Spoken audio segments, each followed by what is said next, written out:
और इनफैक्ट ये तो और ख़तरनाक चीज़ है कि आप एक धुन को सिर्फ थोड़ा सा अपनाओ और फिर अपना एक काम उस पर क्रिएट करो। हिंदी में कहते हैं ना, नीम हकीम खतरे जान, मतलब आधा अधूरा डॉक्टर जो होता है वो तो और ख़तरनाक होता है जान के लिए। तो ऐसा ही है, अगर आप थोड़ा सा धुन का एक हिस्सा उठा लें, फिर आपको धुन दिमाग में से हटाना बड़ा मुश्किल हो जाता है। अपनी धुन उसके ऊपर रचना बहुत मुश्किल बात है। और पंचम दा इसको मानते थे।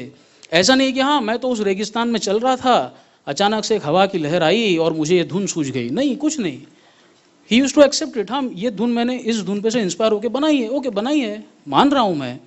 तकलीफ उन लोगों को होती थी जो कॉपी करते थे और फिर छुपाने की कोशिश करते थे, और फिर मेरी चोरी पकड़ी जाती, वो हो जाता था। इस फिल्म की रिकॉर्डिंग कैंसिल हो चुकी थी क्योंकि ये फिल्म डब्बे में जाने वाली थी, कुछ इश्यूज हो गए थे, ये फिल्म बनने वाली नहीं थी। पंचम दा ने विधु विनोद चोपड़ा से कहा, भाई कल क्या कर रहे हो तुम? तुमने कहा कुछ नहीं, अब तो फिल्म नहीं बन रही तो क्या करूँगा, कुछ नहीं कर रहा हूँ, फिल्म सेंटर आ जाओ, वहाँ आराम से बात करेंगे। विधु विनोद चोपड़ा दूसरे दिन फिल्म सेंटर गए और उन्होंने ये देखा कि अपने पैसे से परिंदा फिल्म की रिकॉर्डिंग पंचम दा शुरू कर चुके हैं। ये इस आदमी का कमाल था। फिल्म बंद पड़ गई है बोल दिया तो ठीक है, चलो बंद पड़ गई, चलो घर पे बैठते हैं, नहीं, अपना पैसा लगाया, स्टूडियो बुक किया और रिकॉर्डिंग शुरू कर दी। इसको कहते हैं कमिटमेंट।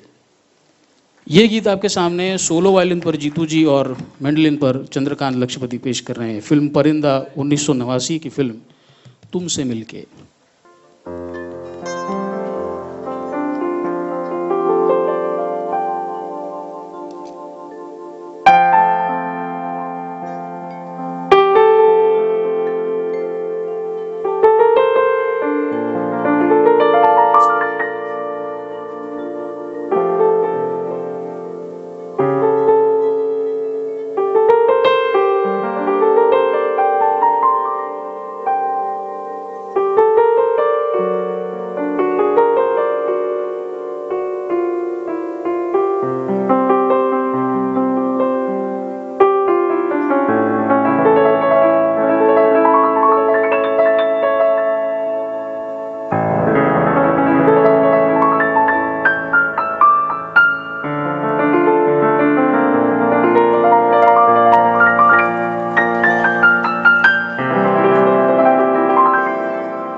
आप ये सारे जो गीत अब तक सुनते आए हैं, ये एक लंबे दौर से बने हुए हैं।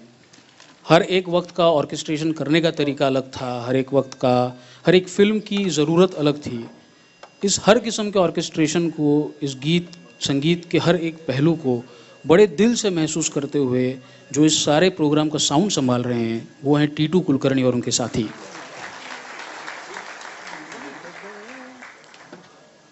हमारे काम के ऊपर रोशनी डालने का काम कर रहे हैं किशोर इंगले। अगले गीत की ओर बढ़ने से पहले मैं आपसे एक दिल की बात कहना चाहता हूँ। इस प्रोग्राम को एंकर और कंडक्ट करके मैं ये बिल्कुल साबित नहीं करना चाहता कि देखिए मुझे दोनों काम कितने बखूबी आते हैं। जी नहीं, ऐसी मेरी कोई हसरत नहीं है। ये करने के पीछे एक वजह है। वो वजह ये है कि पंचम दा ने उनके अनजाने मेरी ज़िंदगी के लिए बहुत कुछ किया है। उनके गीतों ने मेरी खुशियों को यादगार तो बनाया है, मेरे गमों को भी मज़ेदार बनाया है। ये उनके गीतों की बदौलत है कि आज मुझे मेरे गमों से कोई नफरत नहीं है। और ये सब जब वो जिंदा थे तो मैं उनके लिए कुछ कर नहीं पाया। अब अगर कुछ करना चाहूँ तो बहुत देर हो चुकी है। तो ये एंकरिंग और कंडक्टिंग मेरी एक छोटी सी कोशिश है कि पंचम दा जहाँ कहीं हैं उनके पांव छूकर उनको थैंक यू कह लूँ।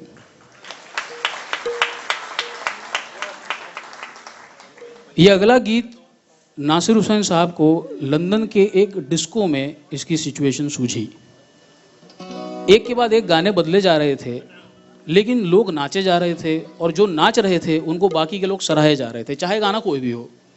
उनको लगा कि ये सिचुएशन मेरी फिल्म के लिए बहुत बढ़िया है, तो उन्होंने अपनी फिल्म हम किसी से कम नहीं के लिए पंचम दा को 3 से 4 धुनें कंपोज करने के लिए कहा, जो एक के बाद एक बजाई जाएंगी। अब जिन लोगों ने ये फिल्में 8 से 10 बार देखी थी, वो इस कंपटीशन सीक्वेंस को देखने के लिए 8 से 10 बार और जाने लग गए थिएटर्स में। कंपटीशन सीक्वेंस देखने जाते थे, सीक्वेंस होता था, थिएटर छोड़ देते थे। अभिनेता तारिक जब एक छलांग मारकर एक घुटने पर बैठते हैं तो ये लोग पर्दे पर सिक्के उछाला करते थे।